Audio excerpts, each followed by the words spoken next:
विदुर जी तथा उनकी पत्नी की कथा। विदुर जी तथा उनकी स्त्री भगवान के अनुपम भक्त थे।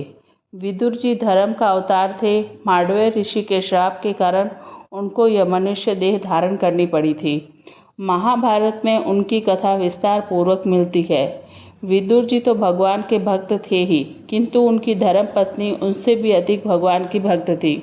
जब श्री कृष्ण भगवान कौरव और पांडवों में आपस में मेल कराने की इच्छा से हस्तिनापुर पधारे थे, उस समय दुर्योधन ने अपनी सेना तथा द्रव्य के अभिमान के वशीभूत होकर भगवान की बात नहीं मानी। फिर जब भगवान से भोजन के लिए आग्रह करने लगा तो भगवान ने कहा कि पराये घर का भोजन 3 प्रकार से ग्रहण किया जाता है। प्रथम तो विनय पूर्वक प्रार्थना करने से, दूसरे हृदय के प्रेम से, तीसरे यदि हरि भक्त हो अथवा गुरु शिष्य के संबंध से, किंतु यह स्थान तो तीनों बातों से शून्य है। ऐसा कहकर विदुर जी के घर को चले गए। उस समय घर में विदुर जी की स्त्री स्नान कर रही थी और विदुर जी कहीं बाहर गए हुए थे। जब उसने सुना कि भक्त वत्सल भगवान पधारे हैं तो प्रेम में मगन होकर दौड़ी और यह भी सुध न रही कि शरीर पर वस्त्र नहीं है। श्री कृष्ण भगवान उसकी ऐसी प्रीति देखकर बड़े प्रसन्न हुए और उसी समय अपने पीताम्बर से उसका शरीर ढक दिया।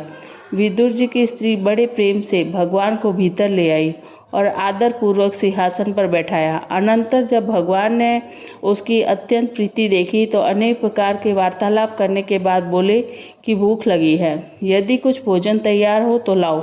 उस समय घर में केले मौजूद थे, वह उन्हीं को ले आई और भगवान के पास बैठकर बड़े प्रेम से छील छील कर खिलाने लगी।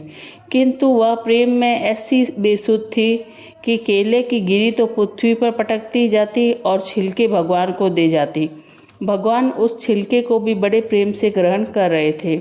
उसी समय विदुर जी भी आ गए और भगवान को देखकर बड़े आनंदित हुए तथा झुककर प्रणाम किया, और जब अपनी स्त्री को ऐसी दशा में देखा तो बोले कि मूर्खा, यह क्या कर रही हो? जो गिरी तो पृथ्वी पर पटकती जा रही हो और छिलके भगवान को दे रही हो। ऐसा कहकर सब केले छील छील कर भगवान को खिलाने लगे। तब भगवान ने कहा कि प्रिय विदुर जी, यद्यपि यह केले का गूदा अत्यंत मीठा तथा स्वादिष्ट है, किंतु जो आनंद उस छिलके के खाने में था वह आनंद इस गूदे के खाने में नहीं है। इससे भगवान ने यह शिक्षा दी कि भगवान का सच्चा भक्त जो यदि प्रेम पूर्वक भगवान के निमित्त कुछ कार्य करता है तो भगवान उसको सहर्ष ग्रहण कर लेते हैं। दूसरे ऐसा कहने से विदुर जी की स्त्री को छिलका खिलाने के कारण यदि कुछ लज्जा हुई होगी तो वह भी दूर हो गई होगी। जय श्री कृष्ण।